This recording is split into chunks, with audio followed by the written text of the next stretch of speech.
Dr. Cruz Rivera. Here. President Haley, you have a quorum. Awesome. Okay, just start with the President's report. First of all, super excited to chair this meeting. We're going to cover a lot of topics today. Since our last meeting, the NAEP scores came out, so I'm really excited to hear what our team from ABE has to say on our Mauer report, and interested to hear how our math presentation is going to play into to help us reach higher levels of math learning. I know that we have a lot of exciting individuals that are going to be speaking with us today, and I'm looking forward to, as always, our exemplar students that are going to present to us. So with that, I'm going to pass it over to you, Sean, our Executive Director Ross,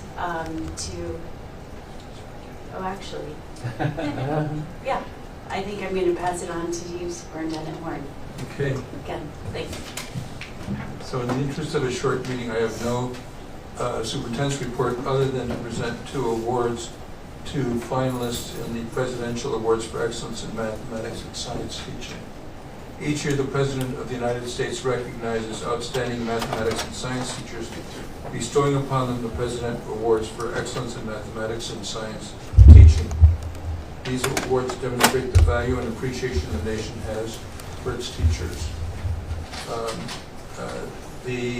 Our 2 finalists, they're the winners of Arizona, will compete nationally, and if one of them wins nationally, they'll get a $10,000 cash award, a trip to Washington, D.C., and join the Presidential Awardee Network. So our 2 award winners for elementary science is Nikki Tapia of the Coyote Trail Elementary School in the Marana Unified School District, and Eric Jungbluth in the elementary mathematics of the J. Roberts Hendricks Elementary School in the Flowing Wells District. So I'll come down to present those awards.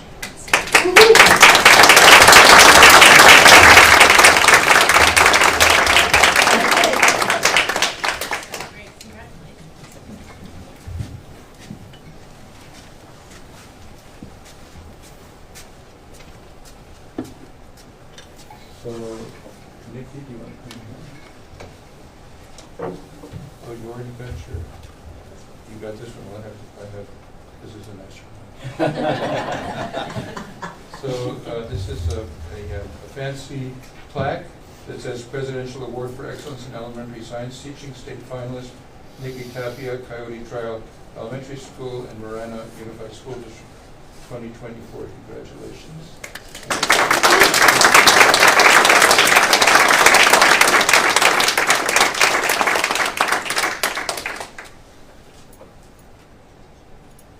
And then Eric, did I pronounce your name correctly? Yeah, it was pretty good. Okay. Yeah. I got the idea of Jung from the famous psychologist. Yeah. So Presidential Award for Excellence in Elementary Mathematics Teaching, State Finalist Eric Jungbluth, J. Robert Hendricks Elementary School in the Flowing Wells School District 2024.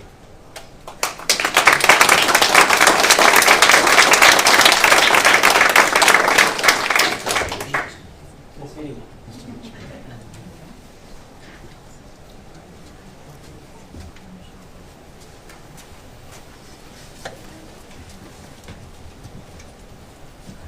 And if you were in the audience taking photos and you want, reach out to Shannon here. She'll share the photos she took with you as well, so just in case.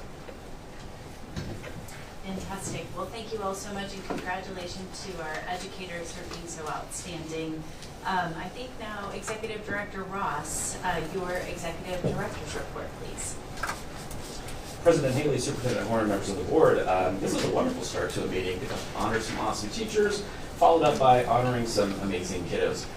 So this is everybody's favorite part of the meeting, mine included, where we honor 2 State Board Students of the Month for February. Up first, we are going to have Eliza McCall, who is a 7th grade student at Marley Park Elementary in Dysart and was nominated by their teacher, Carly Kay.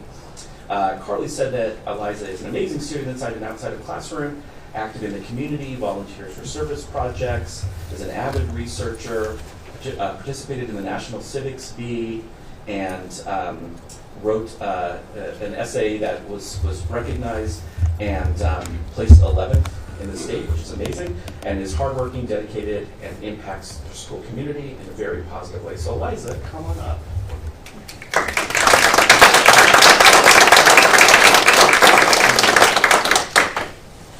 Hi, my name is Eliza McCall. I am 12 and in 7th grade at Marley Park Elementary School in the Dysart Unified School District in Surprise. Thank you for recognizing me for this award. I was very surprised and very grateful to be chosen.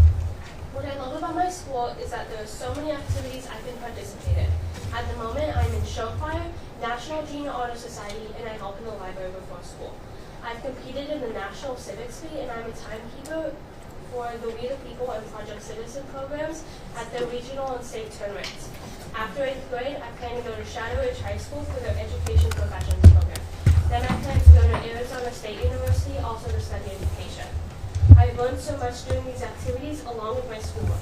NJHS has taught me how to be a leader, choir has taught me teamwork, and the Civics Bee, We the People, and Project Citizen has taught me more about my country. My career goal is to become a secondary math teacher or a psychologist. The support of all of my teachers and my social worker has helped me grow as a student and as a leader.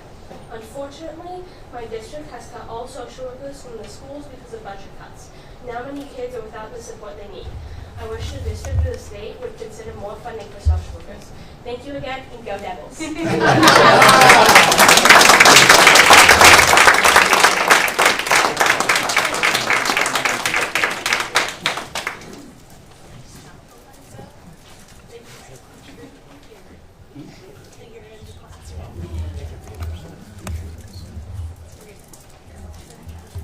We'll call family up in a sec. We'll do her first and then family. 1, 2, 3. 1, 2, 3. Awesome. And then Taylor, you want to come up?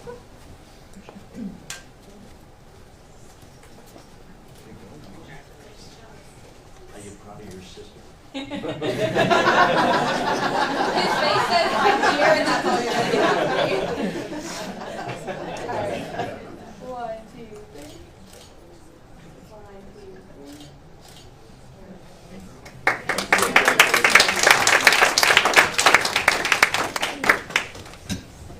So before we move on to the next student, I just want to point out to Eliza, who said she wants to be a secondary math teacher. We have the director of mathematics and educational technology for the school here.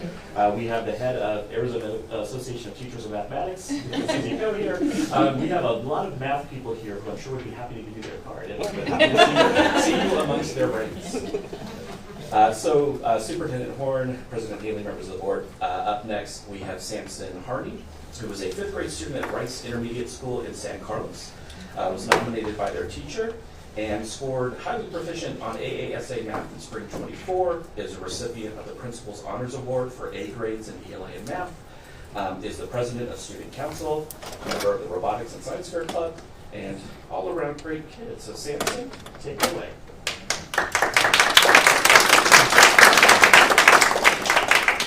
Dagote, she Samson Hardy Gonze. I'm 12 years old. I'm proud to be an Apache. I go to Rice Intermediate School, which is located in the eastern part of Arizona, right on the beautiful San Carlos community. Before I continue, I would like to thank you all for this opportunity to share a bit about myself. I want to emphasize how much I genuinely love my school. When you step onto our campus, you'll hear the cheerful songs of the birds every day, almost as if they're celebrating our community. Their melodies inspire me and reinforce my inspiration to be like them, making a meaningful impact and continuously growing into a better person for my family and community. I'm super excited to share that I was nominated as Student of the Month. I worked hard to achieve this. I'm president of Student Council and have received Principal's Award for about 8 quarters, which means I've been honor student since 3rd grade. I'm really passionate about STEM because I want to be a scientist. Together with my group, the science research project we are working on is about wind-powered engineering blade designs that generate more voltage. The purpose of this study first is to find the effective ways to harness wind energy, and the second is to produce higher electrical output. This research project will be presented at Gila County Regional Science and Engineering Fair on March 6 in Globe. Likewise, I am an active member of the writing club. I want to write a book about myself so other students will learn something from my experiences. I'm the student I am today because of my amazing support of my teachers, family, and especially my grandma and dad. They always encourage me to put in my best efforts in everything I do. I made a promise to my dad before he passed away that I will be my best self and will never give up no matter what. I'm so grateful for my wonderful teachers, Mrs. Tollemow, Mrs. Miles, Mrs. Herbert, Mrs. Kinton, and Mr. Vanellis, alongside all the staff at my school who help me succeed every single day. Each day I strive to do my best. I love Geronimo's saying, while living, I want to live well. And I'll keep that in mind because if I live well, I can make a positive impact in my community. And also I know that I will be what I want to be when I grow up because with God, all things are possible. I will go to college, finish a degree. I will be a scientist, a writer, and my tribe will be proud of me. Before I end my speech, I would want to share a quote from Philippians 4:13. I can do all things through Christ which strengthens me.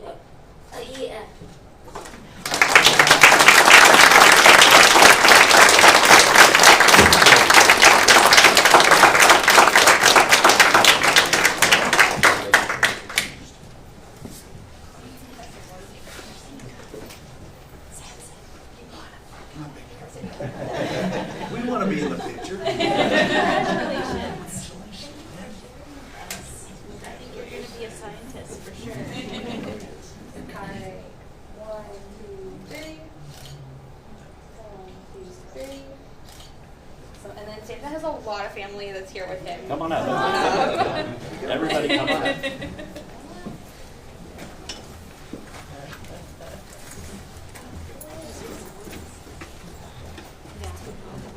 I can do the photo.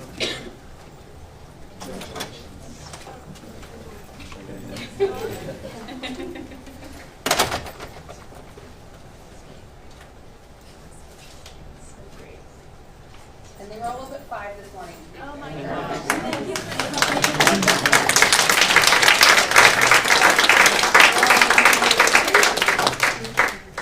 1, 2, 3. Congratulations.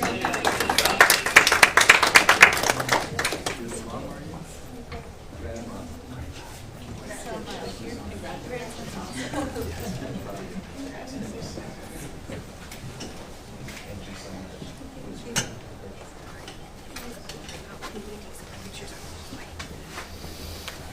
I think as Dr. Ford used to say, you really do have the best part of being executive director's office. And many thanks to Shannon and the rest of the team for helping to identify these incredible students. We've got a future math educator, and then we've got a future scientist who's going to solve wind energy for us, so very exciting.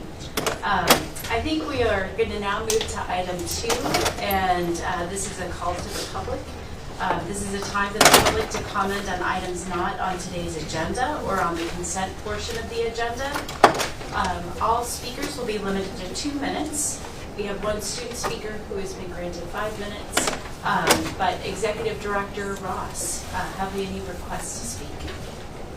President Haley, Superintendent Horne, members of the board. Up first will be Reagan Hookham. That's a student of whom you spoke, followed by Bridget Vega, and then Leslie Kane.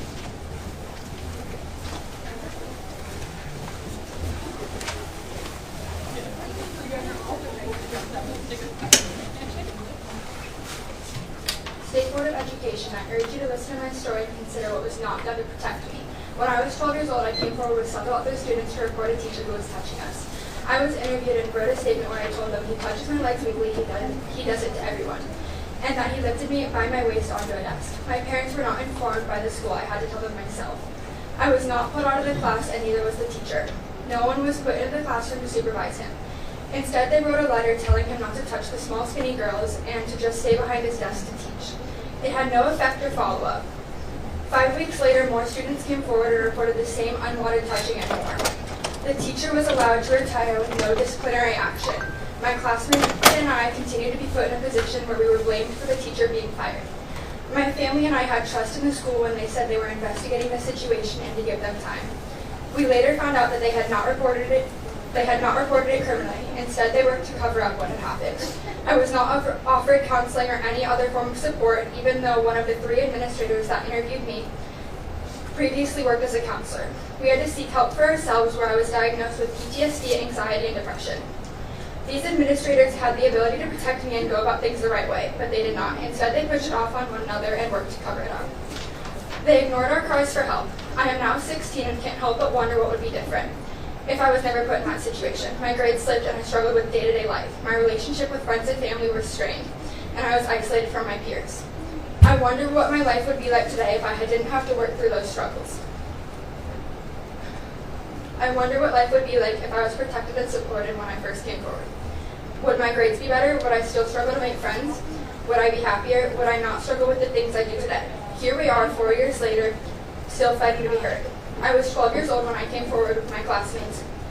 Even after being interviewed several times, I could not be turned away from the truth, and I still can't be. I was advocating for myself when it was the adults around me whose job to do so. I hope that when you are deciding disciplinary action, you are aware of the lasting effects this has had on me, and I hope you are willing to prevent it from happening time and time again to other children. Thank you.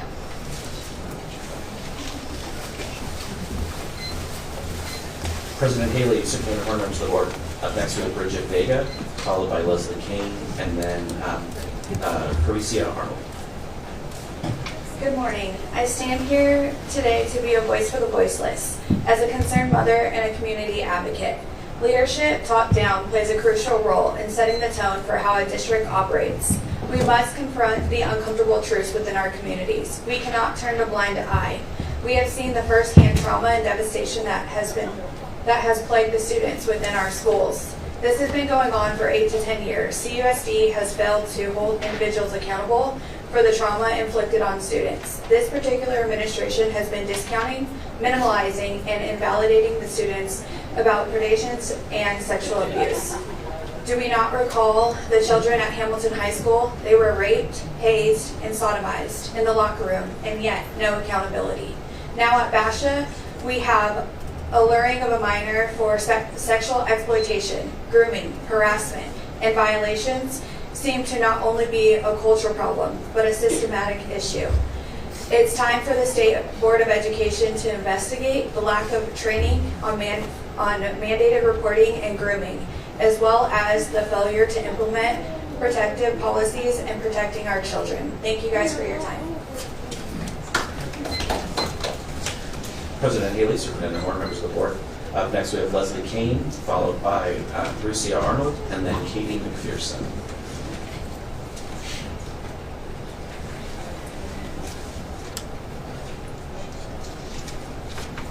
Good morning. At the end of March, you'll be making critical decisions about disciplinary action for 5 CUSD administrators. And you may hear from union reps claiming that the PPAC process was biased and unfair. You may also hear emotional appeals on behalf of those administrators. Let's be clear, this is about negligence. CUSD has a pattern of sweeping serious teacher misconduct under the rug, intimidating those who speak up, and giving students and families the runaround when they report abuse. They prioritize image, paychecks, and power over the well-being of the community they're supposed to serve. That's why this issue made it all the way to the PPAC in the first place. District leadership failed to do the right thing when it mattered most. No one should be fooled by the attempts to minimize these failures. The students and families impacted by teacher misconduct deserve real accountability, not victim blaming, shaming, or other forms of re-traumatization. Toxic stress from these types of adverse experiences can compromise children's health and well-being for the remainder of their school years into adulthood, and that's according to the CDC. Trauma-informed training for all staff from the top down would help tremendously, and I have resources to share if you'd like. Your decisions at the end of March sends a message to students, families, and educators in this entire state. Will you do what's right? Or will you allow the trauma-reinforcing culture of fear, favoritism, and cover-ups to continue? Thank you. President Haley, Superintendent Horne, members of the board. Up next we have Harusia Arnold, followed by Katie McPherson, and then Brandy Blackford.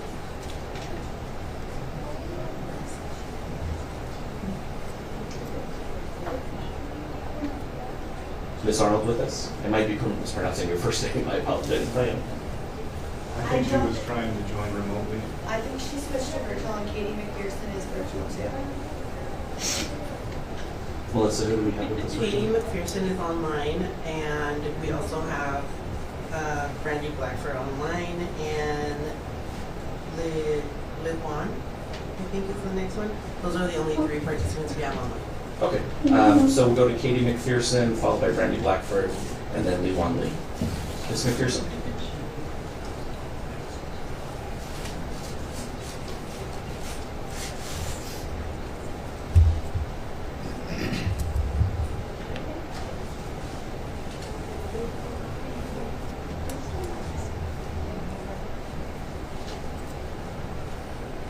Ms. McPherson, are you with us?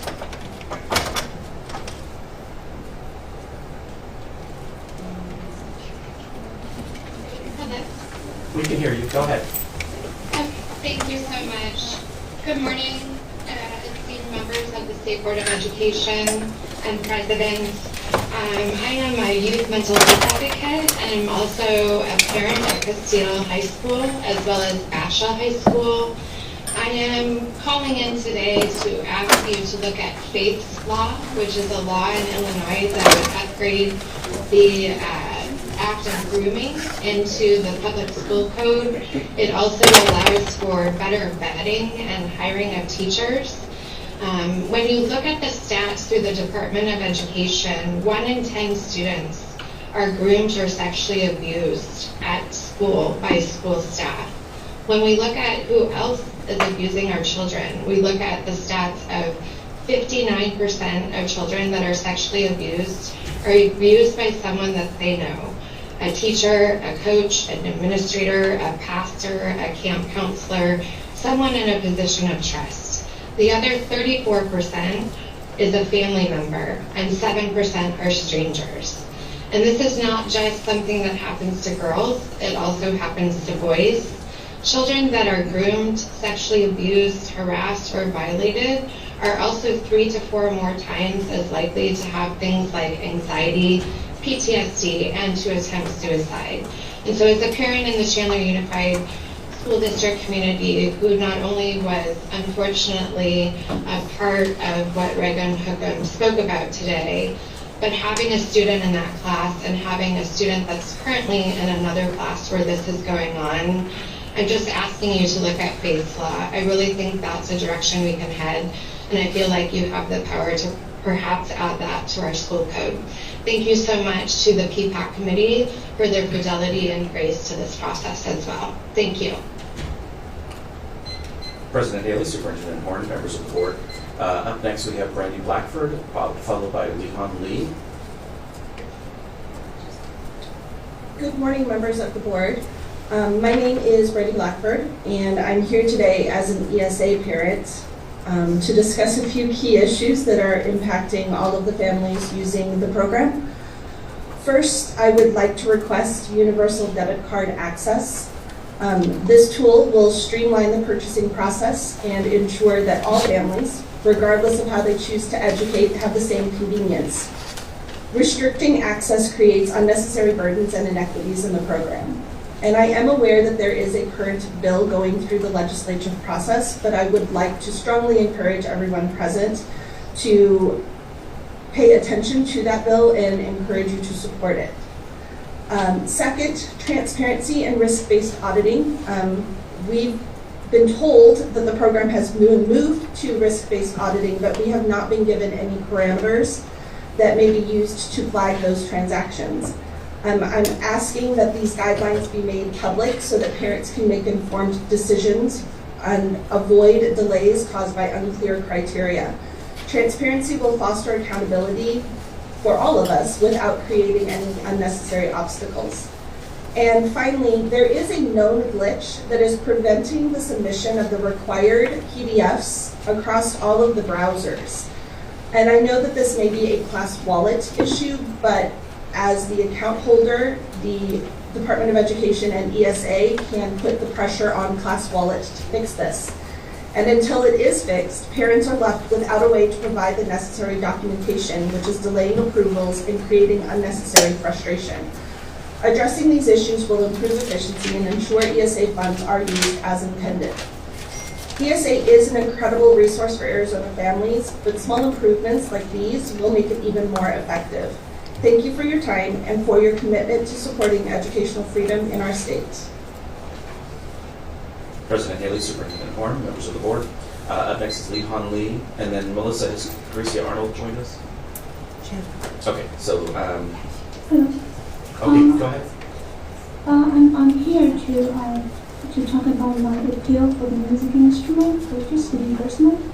The music instrument purchase is a number of education items in the ESA parents handbook.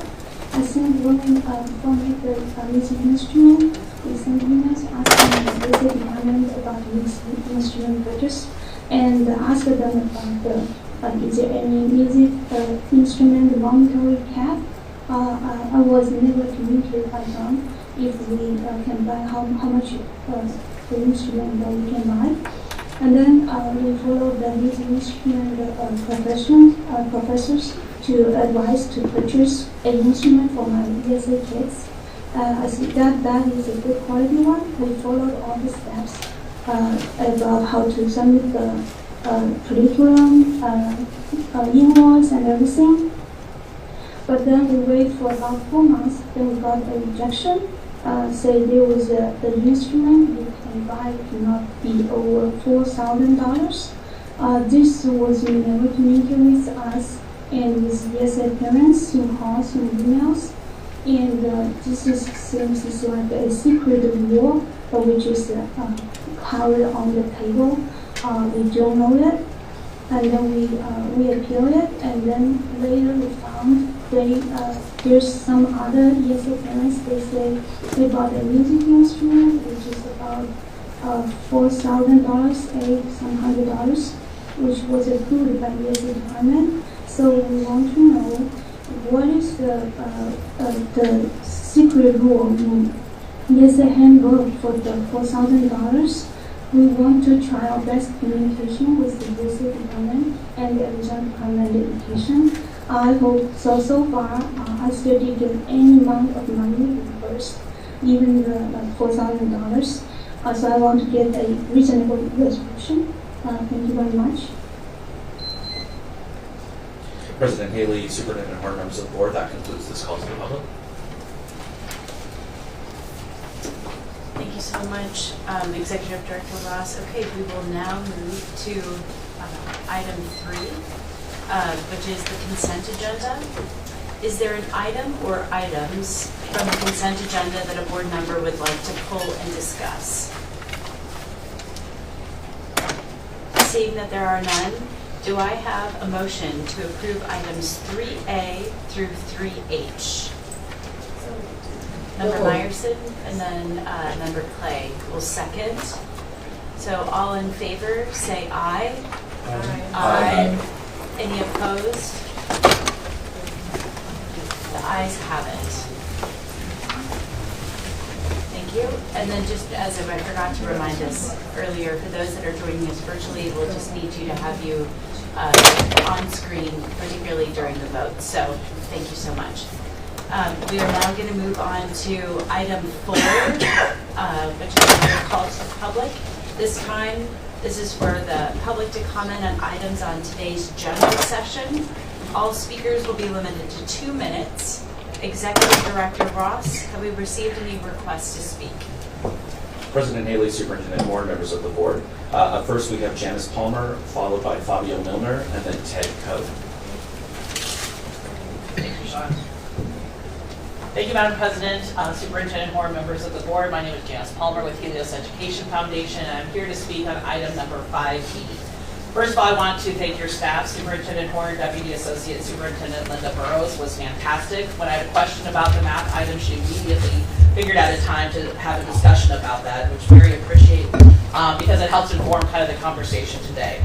Understand that the intent of opening the math standards, specifically Algebra 2, is really in a way to hear that this is going to be a 12 to 18 month process once this rule opens. And I think this will allow time for more stakeholder input that was not included in the proposal that you'll see before you, and I would appreciate if Helios could be included in those conversations. In the meantime, I offer 3 areas of caution.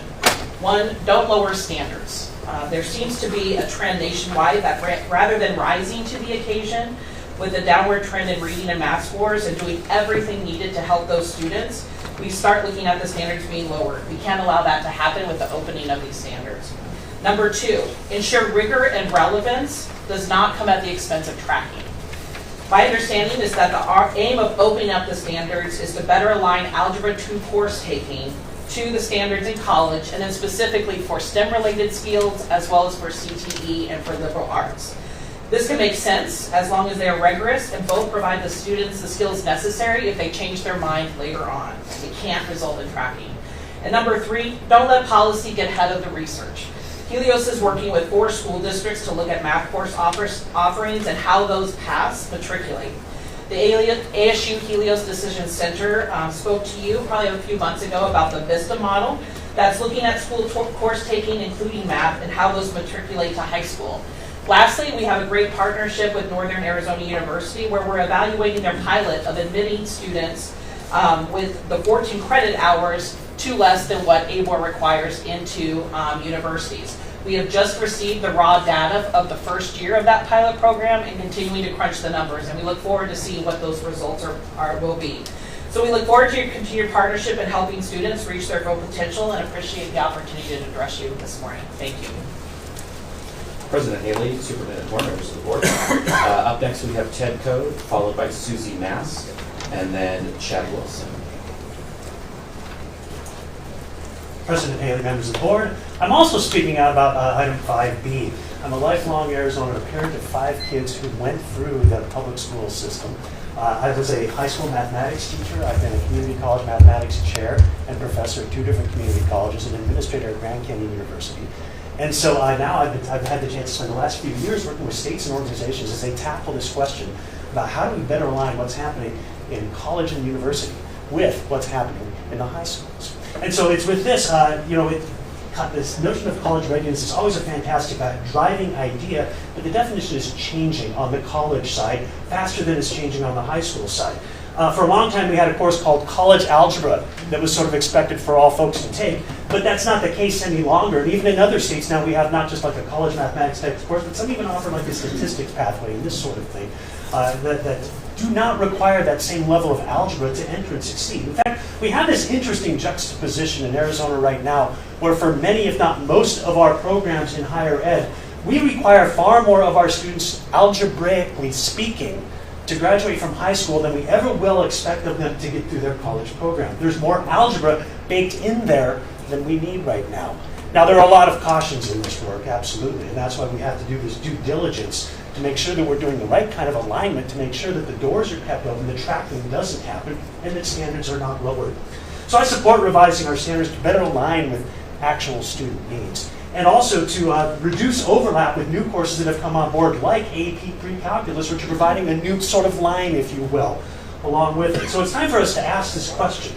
What's the math that all students need before actually digging into this highly specialized math that only some students need? Are there other things that we should be presenting to them, like statistics or data literacy or data science or probably other things that we could put more time in than we are right now? And I think the answer is yes, and it's time for us to figure those things out from an Arizona perspective. Thank you very much. President Haley, Superintendent Horne, members of the board. Up next is Susie Mask, followed by Chad Wilson, and then Robert Moyer.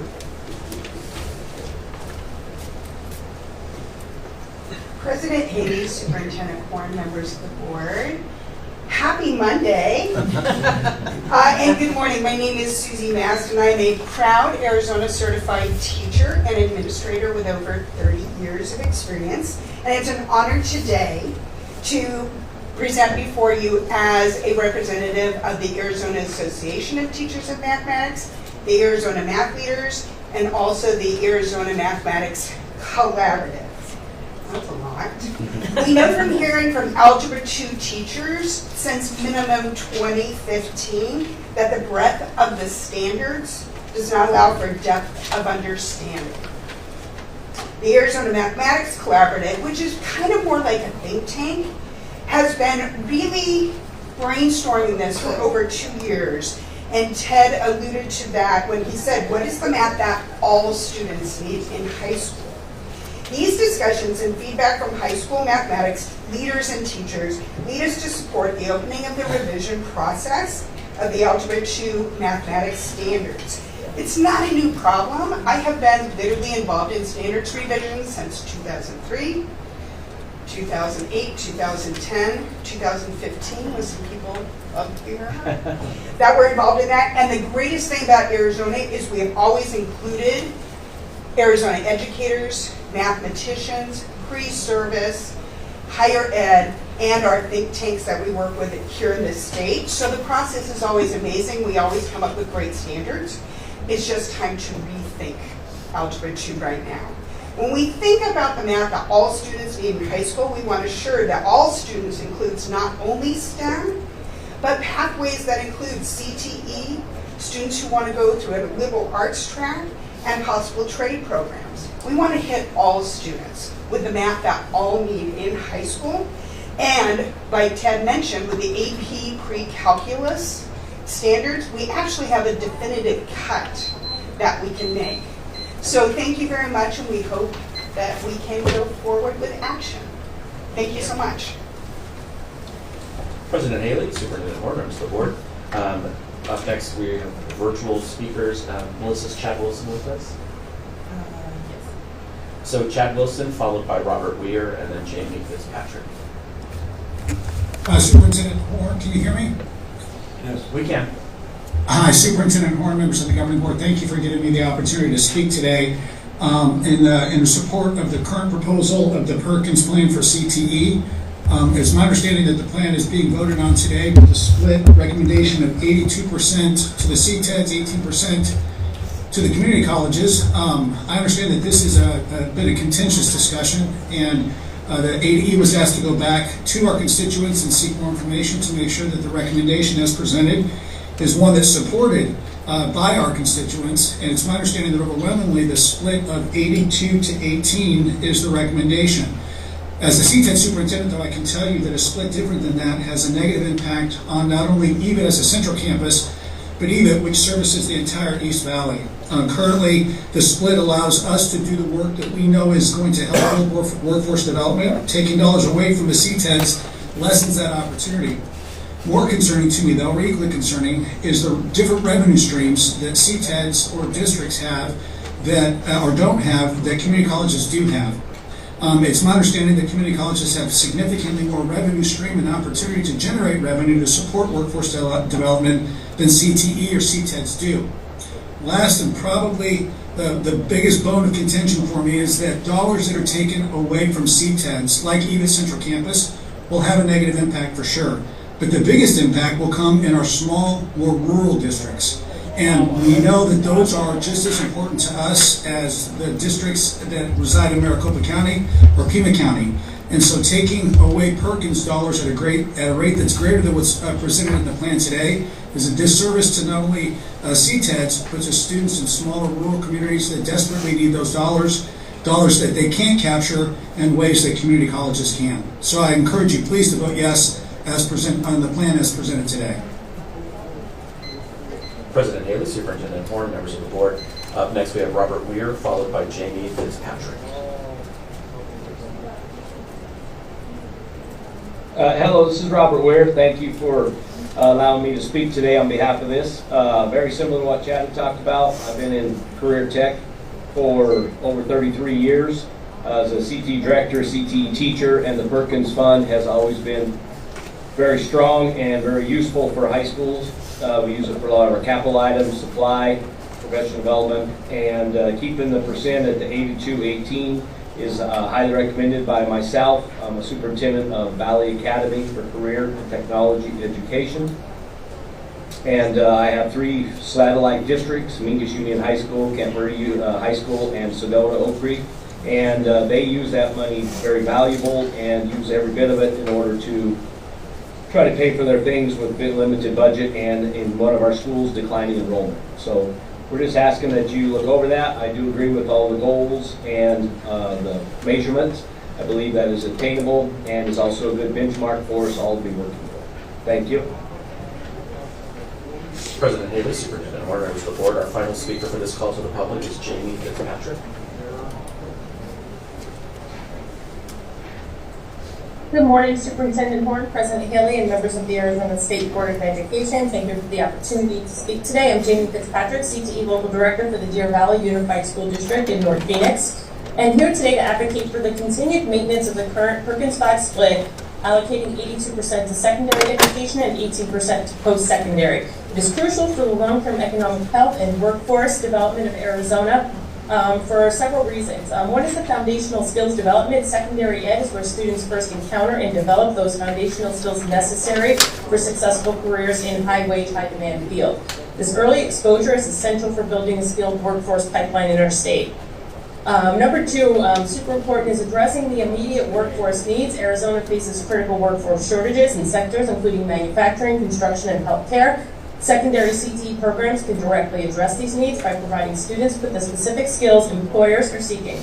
By investing in these programs at the secondary level, we ensure a steady stream of qualified graduates with professional skills ready to contribute to Arizona's economy immediately upon high school graduation.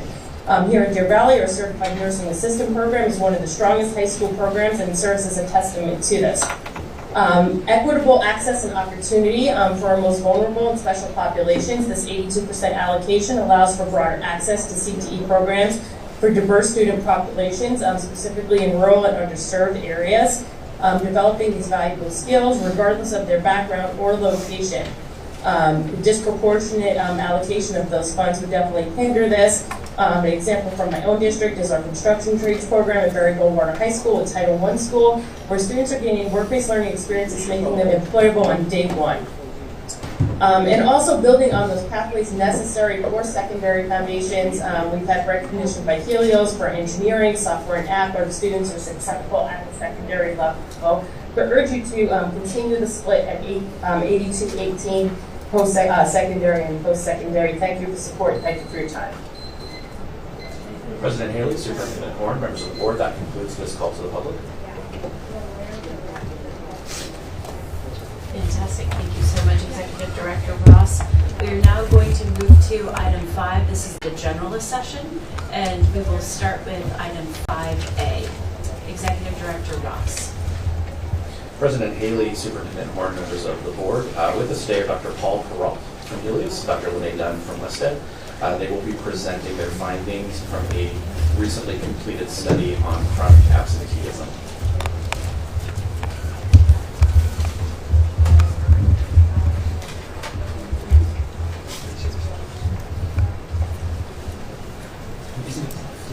Oh, slides. Yes, she'll bring those up right now.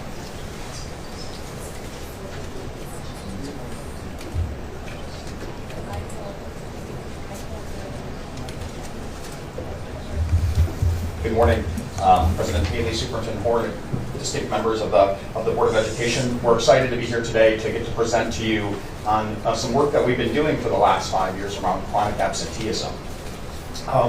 As we start this conversation, I'd be remiss if I didn't say thank you to Superintendent Horne and his team. That's really been helpful to us to collect the data to actually take a look at this work. When we're looking at this, what we want to share is kind of talk about what's happened over the last 5 years prior to the pandemic, leading into the pandemic, and coming out. This work really started with the release of a report in 2022. And in 2022, we released our first initial report that really highlighted what was happening the 3 years prior to the pandemic and during that first year and a half of the pandemic.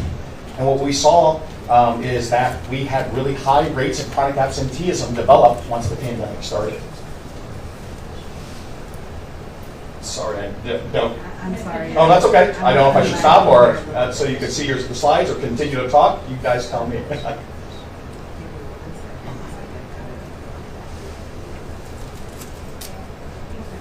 Okay, you can go to the second slide.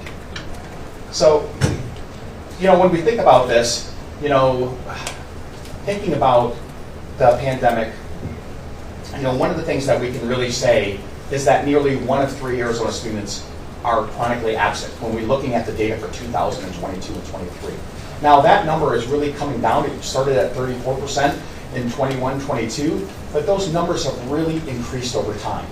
And what I wanted to kind of start with is giving the general definition of chronic absenteeism. So chronically absent in the state of Arizona means that you're missing 10% or more of the school day, or 10% or more of the classes over the school year. So that usually transmits to about 18 days per year within your district or school. Now the challenge is that only includes if you're within your district and school. So for example, I'll give this example. If you were started in Phoenix Union and you missed 10 or 11 days, and then you moved to Yuma and you missed another 9 days, you would technically not be identified as chronically absent because it didn't all happen within one district. And so that's why we're number one, we're looking at how chronic absenteeism is defined in Arizona, and you see the blue line is the current definition there. And the dotted line gives us an idea of what's happening when we add the other definition in of showing chronic absenteeism across time. Next slide, please.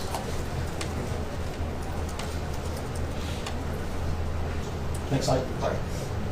So I really wanted to make sure that I highlighted, the State Board of Education adopted the K-12 literacy subcommittee recommendations at last December's board meeting that include the recommendations of the chronic absenteeism task force.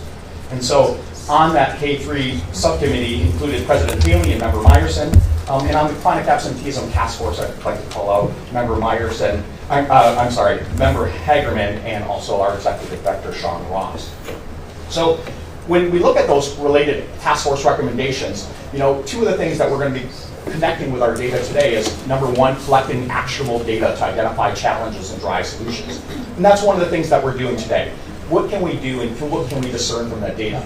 And then number two, revisit the chronic absenteeism definition. And so Arizona's definition of chronic absenteeism doesn't account for that mobility.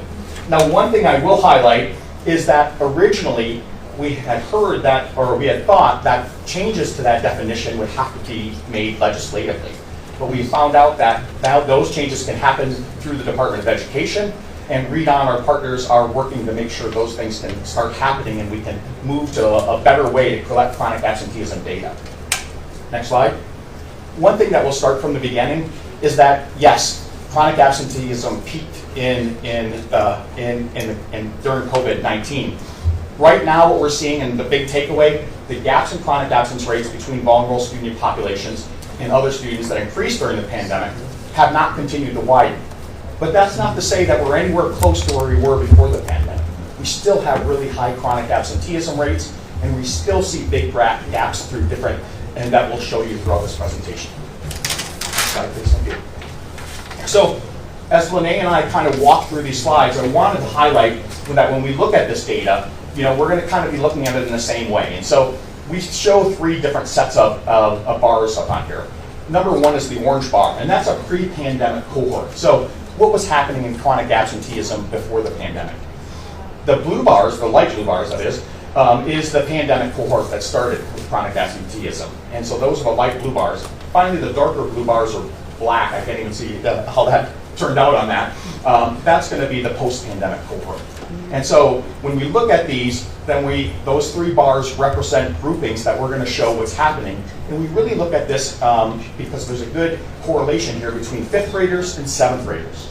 Now we're going to start out with those students that are in free and reduced lunch or economically disadvantaged. And so we do that because we want to understand, is there differences between these 2 groups? On the left-hand side over here, we'll see those students that are not free and reduced lunch or economically disadvantaged. On the right-hand side, those students that are economically disadvantaged.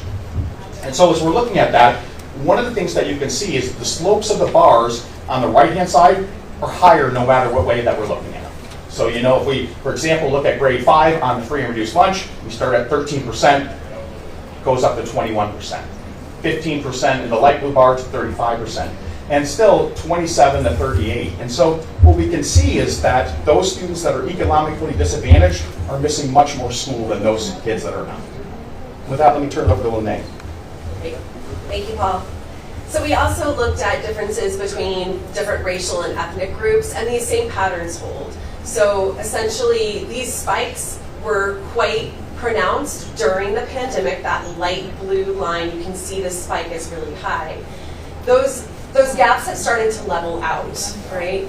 But we're still significantly higher than we were pre-pandemic for all student groups. I think as we dig into this and really look at what student groups might need additional supports and different evidence-based interventions, looking at the data in these disaggregated ways can help us understand some of those patterns. So I want to just pause here and give people a minute to look at this, because I think this is really important to note that students, you know, previously, yes, there were gaps between different student groups, but those gaps have become more pronounced. The other thing I think what might pop out at you as you look at this is now 5th graders are starting at a much higher chronic absence level than they were pre-pandemic, right? And seeing this at different grade spans gives us a better understanding of just how much that impact is on student groups. So the Arizona Task Force, which I had the pleasure of serving on under Terry Clark and her team's leadership, there was a related chronic absence recommendation from the task force about collecting actionable data to identify challenges and drive solutions. So really looking by grade and by different student groups to make sure that schools and districts have access to that comprehensive data that can make actionable decisions. And I think that's a really important piece. As we looked at that data, that's a snapshot of the state. That's individual student level data at the state level across all of the state. You see those gaps. You can imagine a school or district looking at data in their own setting to see those gaps, right? So these gaps continue, but they are not widening at this point. That's the good news that we can share.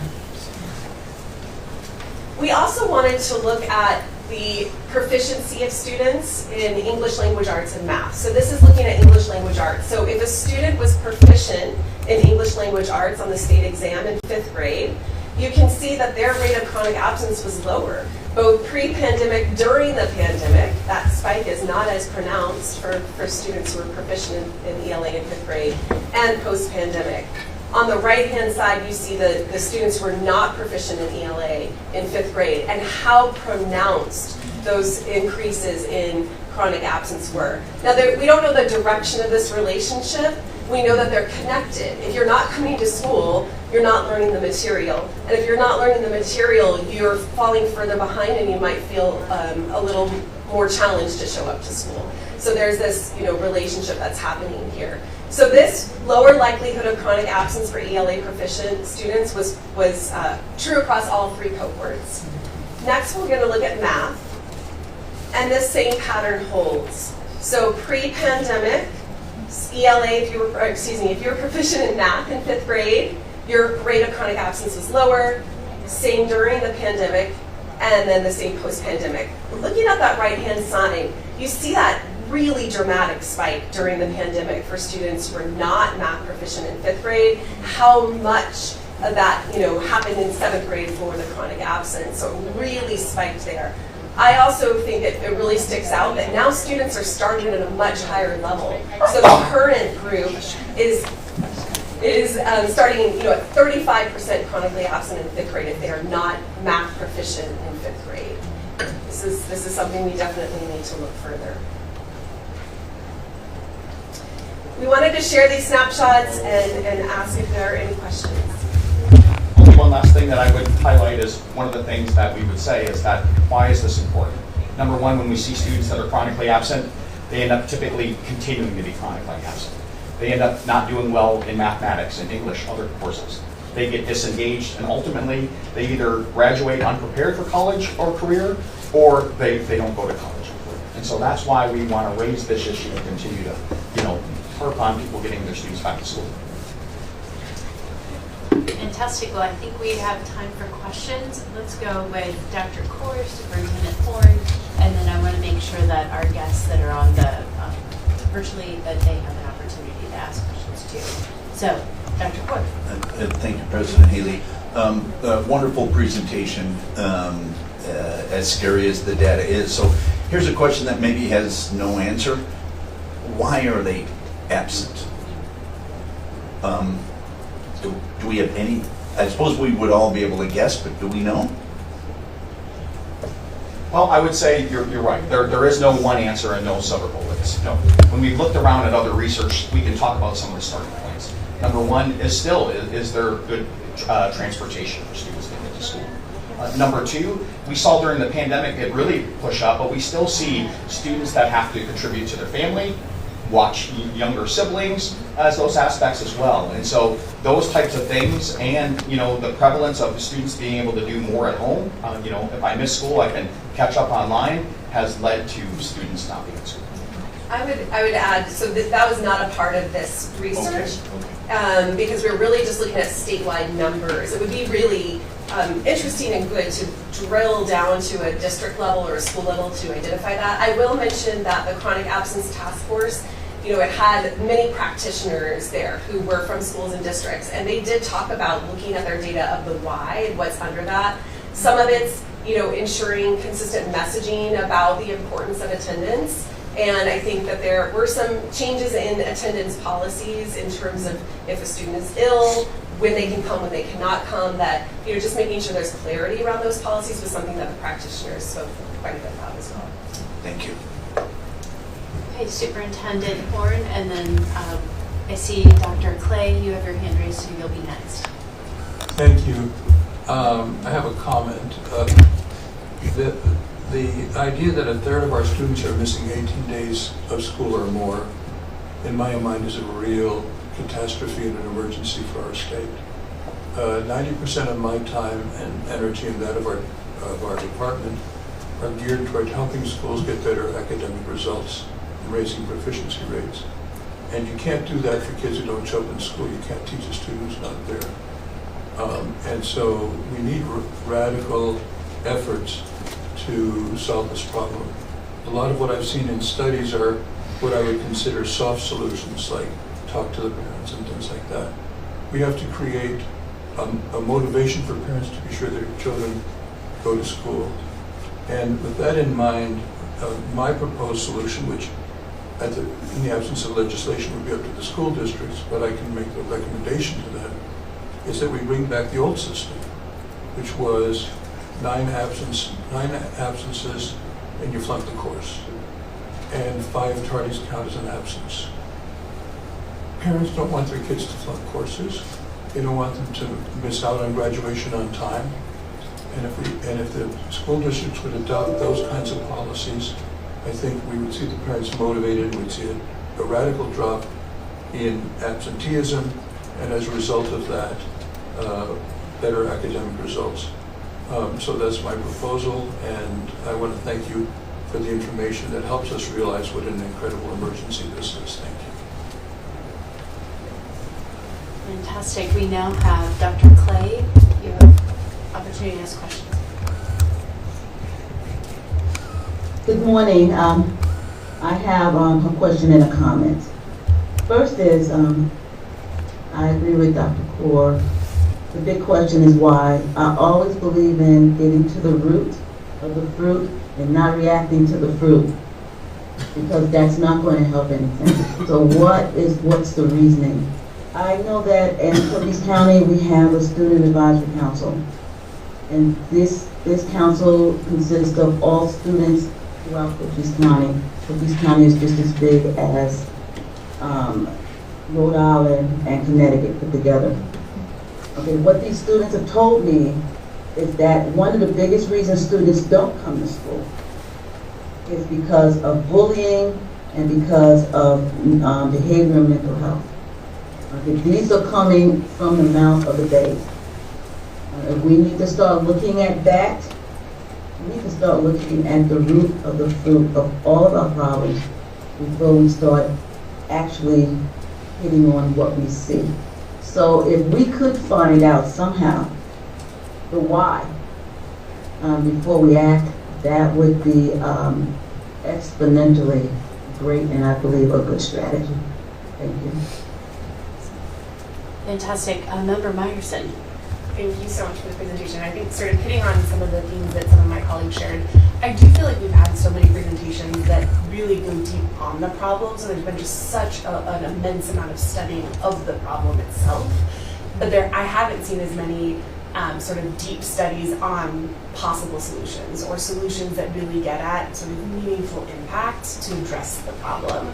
And so I'm curious, as you've done this deep dive, what the next step is of identifying solutions to the problem so that we can then take action. Because it's, again, I couldn't agree more that this is a huge crisis, and I appreciate you continuing to shine a light on that. But I'd be really curious of the next step of what we're going to do about it. Yeah.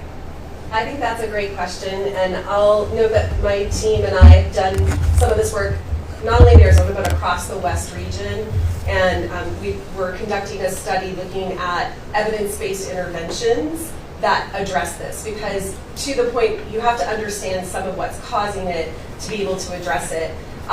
So there are evidence-based solutions that are out there that are effective.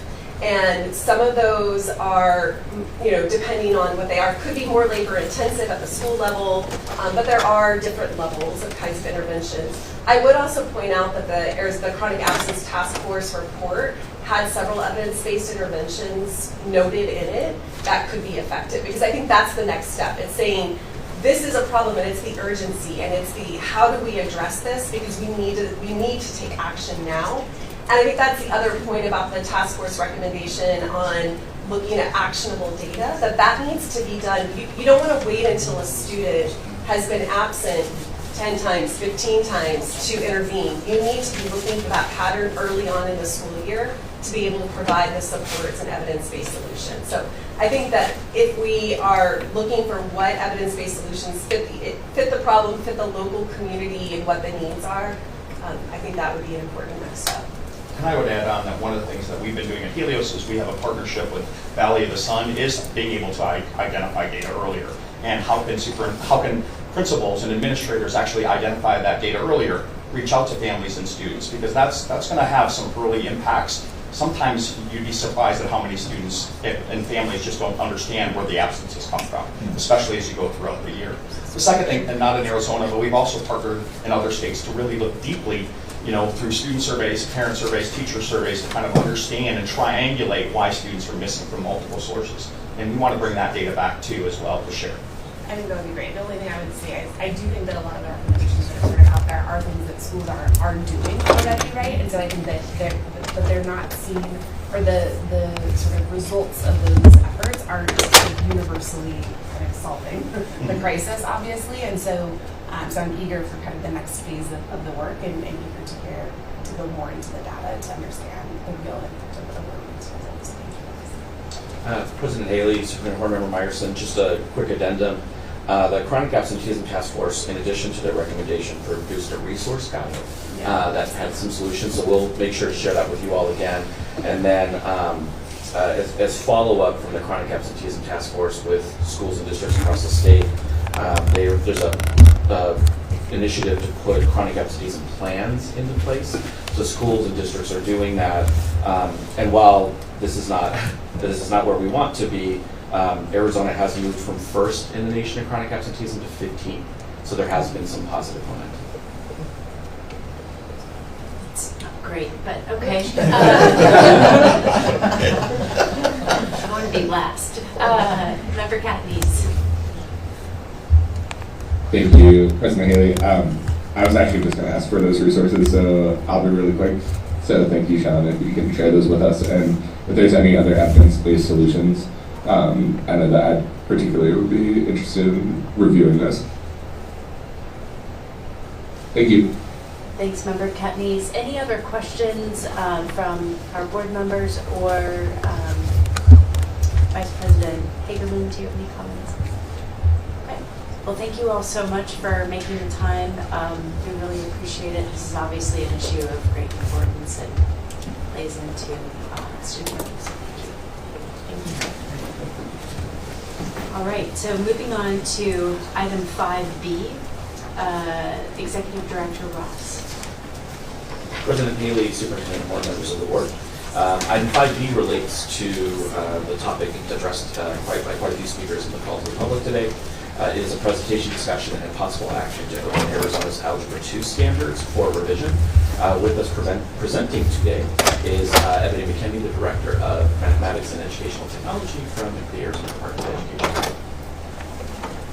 Good morning. Thank you for having me. Like Sean said, my name is Ebony McKinney. I am the Director of K-12 Math and Tech Standards at the Arizona Department of Ed.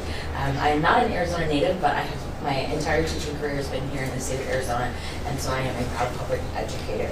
And so I'm here to talk to you a little bit about making a case for change when we think about our Algebra 2 standards. Next slide, please. Thank you. So as two of my colleagues spoke to you earlier, the Arizona Math Collaborative started in 2015 as a result of a National Science Foundation grant that was started by our post-secondary counterparts. So it was really our friends at the Chandler Gilbert Community College that got this started. And so this collaborative has been around for quite some time, and it is composed of mathematical professors from all three of our state universities and community colleges, as well as pre-service teachers, and then of course Arizona high school math leaders. As Susie mentioned, the Association of Teachers of Mathematics, the Arizona Math Leaders. We had a member of the Arizona Board of Regents, and then of course myself and our high school math specialists from the Arizona Department of Ed. And so this collaborative has been around, like I said, since 2015, and so we've been really looking at what is it that will best support high school teachers and leaders in the math space. And so the most recent development in this math collaborative has been our partnership with the Dana Center out of the University of Texas, Austin. Several of us will be there later this week. And so these slides would share with you earlier. And so the link here is to the Project of the Launch Years Initiative, and that's looking at high school math pathways into post-secondary across the entire U.S. There are several states, about 20 folks in the cohort right now. And so there's a massive research brief, so I think it was like 54 pages. So, for